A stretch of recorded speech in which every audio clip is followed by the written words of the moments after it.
19 h. Mesdames, Messieurs, bonsoir et merci de votre présence. Si vous êtes en situation de handicap, surtout, vous n'êtes pas seul. Le CCS de Dzaoudi l'Abattoir a réuni ce matin dans les jardins de l'hôtel de ville différents acteurs venant en aide aux familles et personnes en situation de handicap. Ils sont producteurs de lait, ces exploitants agricoles, au nombre de 7, ont décidé de se regrouper en coopérative. Objectif, mieux structurer la filière, la distribution et la conservation de leur lait, très prisé en période de grands mariages et événements religieux. Hors climat social tendu, quel est le travail, la mission de la CDI, la compagnie départementale d'intervention? Nous les avons suivis à Veillebé ce matin. Pour rappel, cette compagnie opérationnelle depuis peu a été créée à Mayotte suite à la grève contre l'insécurité survenue en début d'année.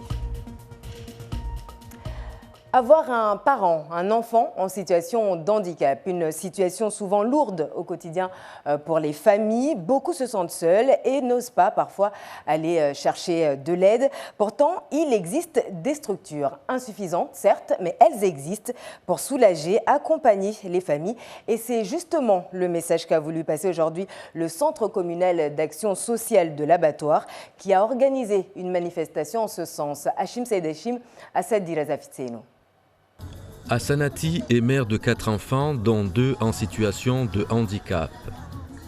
Les dispositifs d'accueil, elle les connaît bien.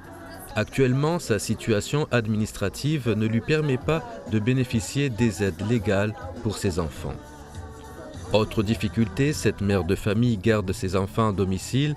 Elle se bat depuis plusieurs années pour les placer à l'Institut médico-éducatif, la seule structure du territoire d'une capacité d'environ 90 places. Rien n'a changé dans mes demandes. Aujourd'hui, on me propose une école qui n'est pas encore ouverte, mais en projet. Là, je commence à perdre espoir. Navi est française. Elle remplit toutes les conditions pour prétendre aux aides légales. Son enfant, atteint de troubles mentaux, a été déscolarisé à l'âge de 10 ans. 3 ans après, la mère est toujours en attente d'une place en structure d'accueil. Je suis venu pour demander une école pour mon enfant, car s'il reste dans cette situation jusqu'à l'âge de 18 ans, j'aurai des difficultés à l'accompagner, surtout que je commence à prendre de l'âge. À Mayotte, beaucoup de personnes cachent encore leur enfant en situation de handicap. C'est une volonté de Dieu, disent-elles. Un cliché que les structures d'accueil veulent effacer aujourd'hui. Le champ des handicaps à Mayotte n'est pas encore totalement pris en charge ni étudié dans tous ses sens. Et surtout, dans la culture, c'est quelque chose qui n'est pas facile à montrer. Donc on rencontre des personnes qui sont dans ces cas-là et qui n'osent pas forcément en parler. En matière de sensibilisation, en matière d'information, il y a un très très gros travail. Et la chance qu'on a, c'est qu'entre partenaires, on l'a compris et on fait un travail de co-construction pour permettre à ce public-là de sortir de chez eux, de s'adresser à ces institutions pour pouvoir avoir le plus d'informations et faire le nécessaire pour leur handicap. Les structures d'accueil des personnes handicapées de 0 à 16 ans est un problème récurrent dans le département. En 2017, la MDPH a recensé près de 9200 personnes en situation de handicap, dont une grande majorité sur les communes de Mamoudzou et Koungou. Aujourd'hui, des interrogations se posent aussi sur le devenir des jeunes handicapés une fois passée leur majorité. Structurer la filière de la production laitière à Mayotte. Le projet est ambitieux de 7 exploitants agricoles qui se regroupent en coopérative afin de mieux gérer la distribution, la conservation de cette matière première très consommée lors des grands mariages par exemple. Aujourd'hui, dans leur cheptel, ces producteurs ont des Montbéliardes, mais également d'autres races venues de l'Hexagone. Henriette Bonaïssa, Léni Sedachim et Daniel Abdou ont rencontré l'un d'eux à Dzoumonier. À l'aube de la retraite, ce père de famille d'éleveur est fier de parler de son parcours, avec notamment ses bêtes venues d'ailleurs. À leur arrivée, ils étaient complètement perdus et pour les rassurer, je leur parlais, j'étais comme un enfant avec les 2 vaches que je venais d'acquérir. Je leur expliquais que nous n'utilisons pas les mêmes aliments qu'à métropole. Je les ai amadoués jusqu'à ce qu'ils acceptent les aliments d'ici. Habitué aux ébus locaux, le septuagénaire s'est lancé il y a quelques années dans l'expérimentation de vaches laitières métropolitaines, les Montbéliardes. Comme le père, la nouvelle génération a pris le relais. Cette année, ils ont accueilli une nouvelle espèce, la brune des Alpes, pour faire face à la demande, surtout en période de grand mariage. Quand j'ai des clients que je n'arrive pas à fournir, je vais appeler des collègues. Est-ce que chez toi, tu peux fournir? Non, sinon partout, on vend du cavou un petit peu partout. Il n'y a pas. Après, il y a des périodes où on y arrive et puis il y a des périodes où il y a trop de lait au niveau de Mayotte. Des collègues appellent, est-ce que chez toi, tu n'as pas des clients qui cherchent? Donc du coup, il y a vraiment des périodes où c'est un petit peu difficile. Ça arrive qu'on jette, on en mange, on donne, on fait tout ce qu'on peut, mais malheureusement, ça arrive qu'on jette parce que c'est très délicat le lait au niveau hygiène, au niveau de la santé alimentaire. Donc on ne peut pas faire n'importe quoi avec le lait. Mais ces animaux qui viennent des pays froids ont du mal à s'acclimater, grippe et autres maladies, ils en sont souvent victimes et cela nécessite des soins réguliers. Le changement de température les fait souffrir. Là, les brunes des Alpes sont arrivées à une saison où il faisait un petit peu frais et se sont adaptés jusque-là. On va voir ce que ça va donner là par rapport à la saison chaude qui va arriver parce qu'on a connu les Montbéliardes quand elles sont arrivées. Même là, aujourd'hui, on voit qu'elles souffrent encore. Elles souffrent encore par rapport à la chaleur d'ici. Pour s'assurer de la bonne santé quotidienne de son cheptel, de sécuriser le parcours de production, mais aussi structurer la distribution du lait, Abdullah et 7 autres producteurs de lait maoré se regroupent en coopérative. L'exploitation fait partie de ces exploitants qui vont monter la coopérative pour le lait, justement pour pallier à ces besoins-là, tant au niveau de la suffisance, mais aussi au niveau des périodes où il y a trop, à avoir d'autres moyens de commercialisation pour que ça se régule avec les hauts et les bas, que ça se lisse tout ça. Quand on sait que chez les producteurs de lait, la passion est plus forte que les difficultés, gageons que pour ceux-ci, le lait qu'ils produisent fera intensément le bonheur des consommateurs.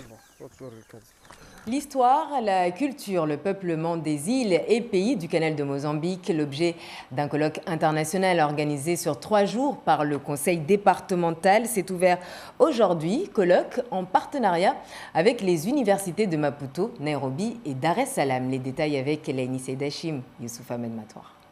26 personnalités du monde scientifique, spécialistes de la zone du canal du Mozambique, retracent l'historique du peuplement de la côte est africaine. Les origines et les identités des habitants de ces territoires sont décortiquées, notamment à travers des diaporamas, avec une chronologie qui remonte au-delà de la période pré-islamique. Génétiquement, c'est une population d'origine bantoue, en ce qui concerne la langue. Les prémices de la langue bantoue viennent de l'Afrique subsaharienne et à l'extérieur de l'Afrique du Sud.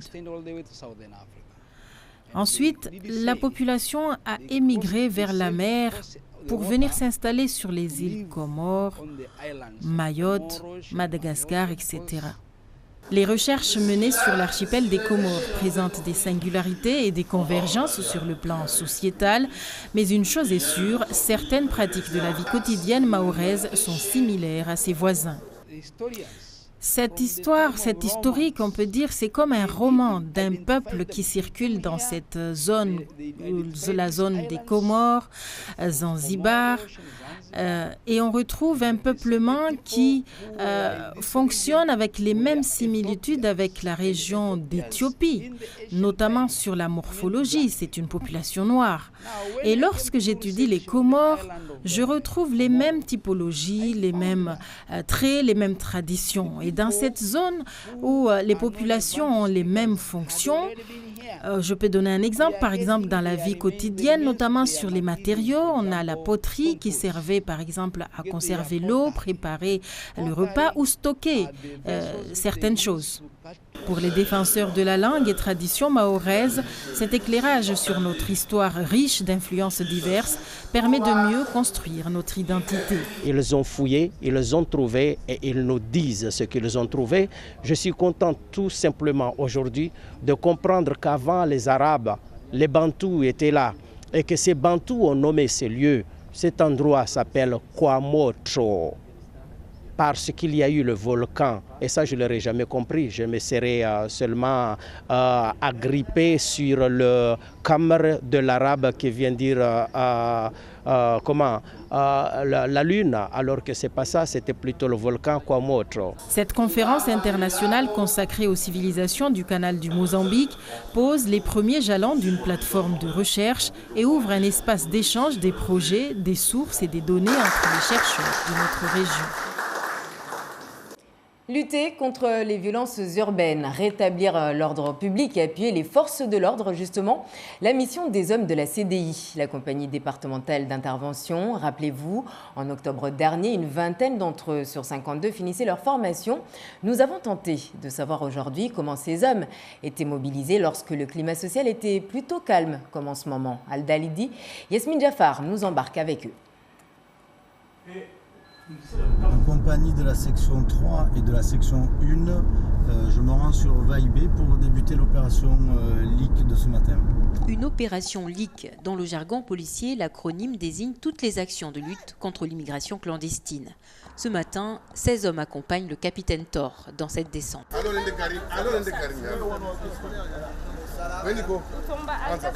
90% des personnes contrôlées sont de nationalité comorienne, mais suite au blocage à la préfecture, la plupart de leurs titres de séjour ont expiré, ce qui complique lourdement la tâche des policiers. Alors, dans le doute, plusieurs personnes sont relâchées. Ça fait déjà 2-3 mois, on tombe toujours sur ces gens-là et nous disent les mêmes trucs. Voilà, il s'est présenté à la préfecture, voilà, on leur a dit de ne pas venir en attendant qu'on les appelle au téléphone. Et pourtant, ces gens-là, ils en ont des convocations. Tous ces problèmes sont causés par les nouveaux migrants qui arrivent. Nous, depuis que nous sommes là, on n'a jamais créé des problèmes. Moi, je suis comorien, je n'ai jamais fait de tort à personne. Pas comme ces personnes qui arrivent aujourd'hui. Je suis étranger ici, mais ce qui m'amène, ce n'est pas les mêmes intentions que les autres. Ces deux femmes ne sont pas en règle. Pour pouvoir circuler librement, elles utilisent les papiers de leurs enfants. Souvent français, ils les rendent inexpulsables. Ils présentent souvent les papiers de leurs enfants. Nous, ce qu'on fait, on regarde, on contrôle la filiation. Ils sont bien au courant parce que je suppose que ce n'est pas la première fois. Du coup, ils nous montrent les extraits de naissance des enfants. Nous, ce qu'on fait, c'est contrôler pour justifier justement la filiation entre le rapprochement des deux personnes, l'enfant et la maman. Depuis la mise en place de la CDI, l'unité dispose de 4 hommes supplémentaires d'une nouvelle organisation et surtout de nouveaux matériels qui facilitent leur action. Là, on a les véhicules, notamment 2 Simo qui sont récents, comme celui qui se trouve derrière moi, et puis un fourgon que nous avons pu réhabiliter de sorte à pouvoir transporter plus de personnes. Bilan de la matinée, 11 personnes interceptées et un scooter sans papier. Si le maintien de l'ordre fait partie des missions principales de la CDI, en période d'accalmie, ils sont eux aussi mobilisés sur les contrôles d'identité. Et tout à l'heure, nous vous parlions dans cette édition de ce colloque organisé au Conseil départemental sur les civilisations du canal du Mozambique. Eh bien, sachez qu'à partir d'aujourd'hui, un autre colloque international est organisé au centre universitaire de Dembéni. Le thème, la modélisation mathématique, une manifestation qui rentre dans le cadre de cette semaine de la fête de la science organisée par le vice-rectorat qui vise à contribuer au rayonnement des mathématiques, de la recherche scientifique et pourquoi pas permettre la mise en place de pôles d'excellence scientifique chez nous. Colloque avec un invité de marque en la personne de Cédric Villani, mathématicien de renom et député LRM de l'Essonne qui nous attend en direct de l'université de Dembéni. Bonsoir Monsieur Villani, avant de revenir sur cette première journée. Samedi, vous animez une conférence de 8h à 9h au collège de Kwalé. Le titre « Modélisation et contextualisation », un terme assez flou finalement pour les non-initiés. Est-ce que le professeur que vous êtes peut nous expliquer de manière simple de quoi il s'agit ?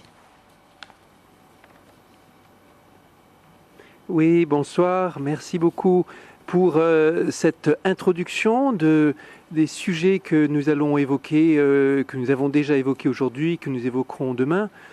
La modélisation, c'est l'action par laquelle on transforme un problème de la vraie vie, réel, concret, souvent difficile, extrêmement complexe, en quelque chose que l'on peut aborder par le calcul mathématique. Une formule, une équation, quelque chose de plus simple finalement. On a cité beaucoup d'exemples aujourd'hui de modélisation. Comment on modélise de la musique, comment on modélise le mouvement des animaux, on a parlé de chauves-souris, on a parlé de la modélisation de la Terre, toutes sortes de choses. La réalité complexe qu'on transforme en un modèle, une équation simple. Et la contextualisation, c'est en quelque sorte l'opération inverse. Quand vous avez un problème mathématique abstrait, vous le remettez dans un contexte concret de façon à mieux comprendre de quoi il peut être question. Par exemple, aujourd'hui, dans l'une des classes que j'ai visitées, il y avait des problèmes mathématiques de différentes façons de mesurer la taille, l'intensité d'un signal. Est-ce qu'on regarde si le signal s'écoule autour du temps, le maximum ou la version intégrée? Et comme exemple, pour contextualiser auprès des étudiants, je parlais de la nuisance sonore. Est-ce que c'est plus embêtant d'avoir un bruit très fort pendant 5 minutes ou un bruit de fond pendant plusieurs heures? Qu'est-ce qui est le plus gênant? Ça correspond à des façons différentes de mesurer et en remettant ainsi dans un contexte, on peut mieux comprendre. Alors, on le sait, hein, vous vivez mathématiques, vous respirez mathématiques. Cette matière, il faut l'avouer, et le monde scientifique en général est compliqué pour beaucoup. Comment justement dépasser ce blocage chez les élèves et susciter des vocations dans ce domaine scientifique qui reste pour beaucoup un domaine à part?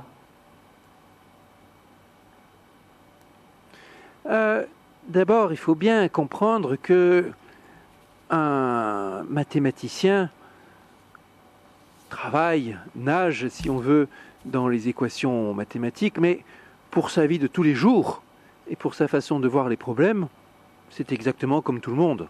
Aujourd'hui, je suis immergé dans la vie politique, mais je fais de la politique avec les mêmes premières armes que les autres, c'est-à-dire de la parole, du travail de conviction, du travail de discussion et de discussion encore. Et ce n'est qu'ensuite que les connaissances techniques peuvent jouer. Ce qu'il faut aussi bien comprendre par rapport à votre question de comment rendre attractif la mathématique, c'est que c'est une discipline qui est partout, littéralement. La mathématique a joué un rôle fondamental dans la Seconde Guerre mondiale, et on peut l'expliquer. La mathématique permet de prédire l'évolution des populations de poissons, et on peut l'expliquer. La mathématique permet de prédire le temps qu'il fera à travers les équations de la météorologie, et on peut l'expliquer. Merci. On peut ainsi rattacher le problème mathématique. Merci beaucoup. On a envie de parler mathématiques. On a envie de parler mathématiques avec vous encore et encore, mais le temps qui nous est imparti est terminé. Merci beaucoup, Monsieur Villani, d'avoir accepté de répondre à nos quelques questions. Merci.